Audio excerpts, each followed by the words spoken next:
Banayad ang takbo ng masasakyan sa Baloy, Lanao del Norte nang biglang sumalpok ang isang motorsiklo sa isang jeep.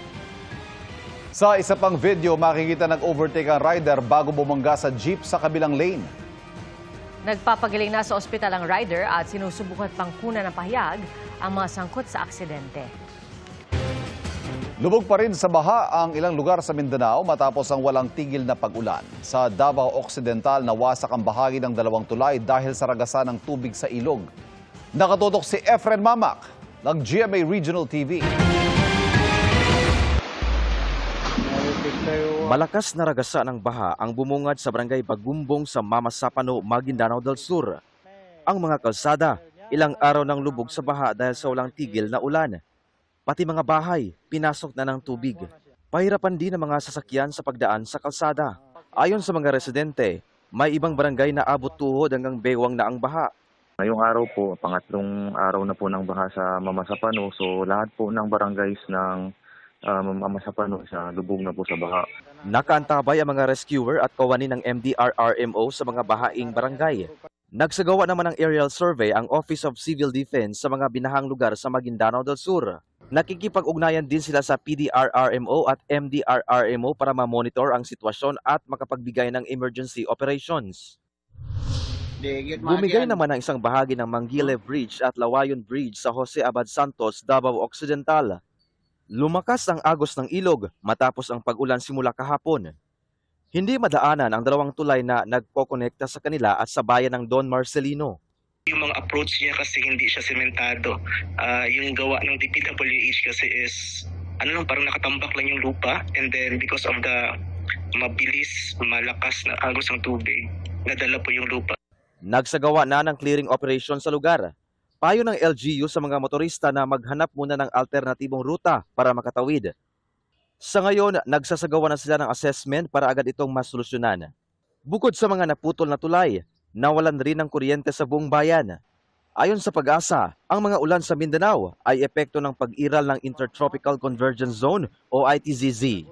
Para sa GMA Integrated News, Efren Mamak ng GMA Regional TV, nakatutok 24 oras. Mga kapuso, dalawang weather systems ang nagpapaulan sa iba't ibang lugar sa bansa ngayong araw. Ang sa Pag-asa, Intertropical Convergence Zone o ITCZ ang nagdadala ng maulap na panahon na may kalat-kalat na pag-ulan sa Mindanao, Eastern Visayas at Palawan. Easterlies naman ang nakakaapekto sa Metro Manila at natitirang bahagi ng bansa. Sa rainfall forecast ng Metro Weather, posible ang light to heavy rains bukas sa Palawan, Quezon, Camarines Norte at Camarines Sur. Light to intense rains naman ang posibleng maranasan bukas sa malaking bahagi ng Visayas at Mindanao. May chance ring umulan bukas sa Metro Manila. Mga kapuso, naka-alerto po ulit sa COVID ang Department of Health kasunod ng mga ulat ng pagtaas ulit ng kaso ng mga tinamaan ito sa ilang kalapit na bansa. Nakatutok si Dano Tingkungko. May mga ulat ngayon ng muling pagtaas ng kaso o kaya clusters ng COVID-19 cases sa Hong Kong, Singapore at Thailand, mga bansang malapit lang sa Pilipinas.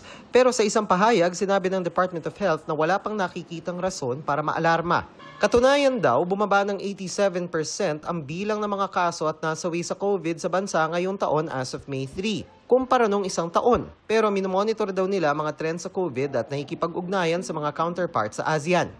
Sabi naman ng Philippine Society for Microbiology and Infectious Diseases, wala raw silang namomonitor ngayong pagtaas ng bilang ng mga konsultasyon o admission na may kinalaman sa COVID.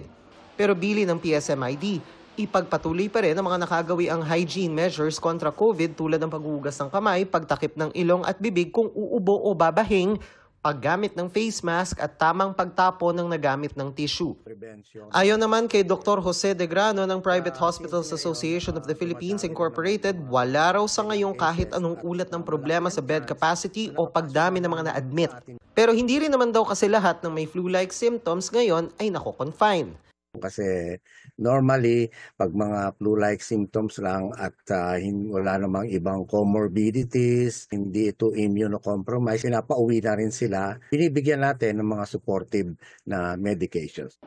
Ang kaso, ayon sa PHAPI, hindi regular o routine sa Pilipinas ang pagpapatest para sa COVID. Kaya ano raw ang basehan para masabi talaga kung dumami ang kaso o hindi? Sa ibang countries kasi, like Singapore, maybe China and Thailand, pwede routine sa kanila yan, ano? Kasi libre. Makikita nila na whether it is COVID or flu, ganon. Pero sa atin kasi, hindi niruroutine yan kasi may cost. Suwestyon ni De Grano, mas mainam daw na magpa-routine test ang gobyerno para may basehan talaga para masabi kung dumami ba ang may COVID o hindi. Sinusubukan pang makuha ang reaksyon dito ng DOH. Para sa GMA Integrated News, Dano Tingkungko, Nakatutok, 24 Oras. Ang nosebleed o balingoy-ngoy, karaniwang nangyayari lalo na kapag mainit ang panahon. Ang payo ng espesyalista kapag nagdurugo ang ilong at kung paano ito maiiwasan, alamin. Sa pagtutok ni Katrina Son. Araw-araw nakamotor papasok ng trabaho si Angel Facun. Pero kamakailan, dumugo ang kanyang ilong. Natakot ako syempre, pero kailangan hindi ka magpanik kasi the more na magpanik ka dahil sa sobrang init. Kaya nagbabaon na siya ng manipis na jacket at malamig na tubig. Si Edmond Toralde dahil din sa labis na init, madalas sumasakit ang mga mata at ilong tuwing papasok ng trabaho.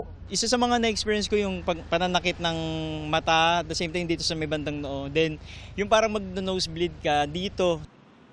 Ayon sa isang espesyalista, tuwing mainit ang panahon, lumuluwag daw ang blood vessels ng ilong at mas madali raw pumutok ang mga ito.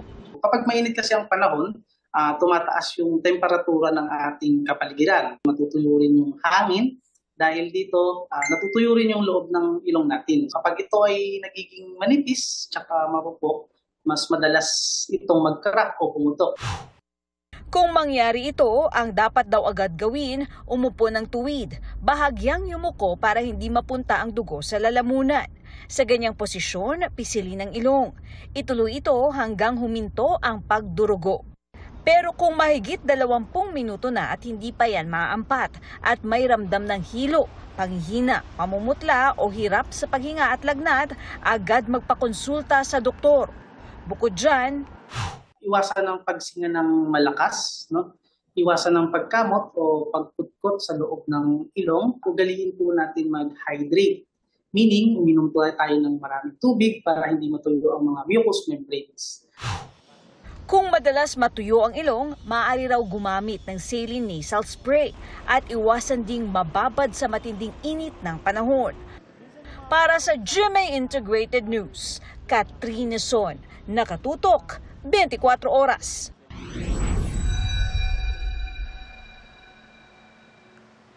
Mabilis na chikahan tayo para updated sa showbiz happenings. Full of K-League ang dance challenge ni Barbie Fortesa at South Korean actor Choi Bo-min. Sa isang TikTok video, makikita ang pagsayaw ng dalawa sa loob ng isang tren. Mapapanood sila sa upcoming series na Beauty Empire na shoot sa South Korea. Isang TikTok trend din ang sinabayan ni Rian Ramos. Tuwang-tuwa ang fans dahil suot ni Rian ang kanyang costume bilang mitena sa sangre.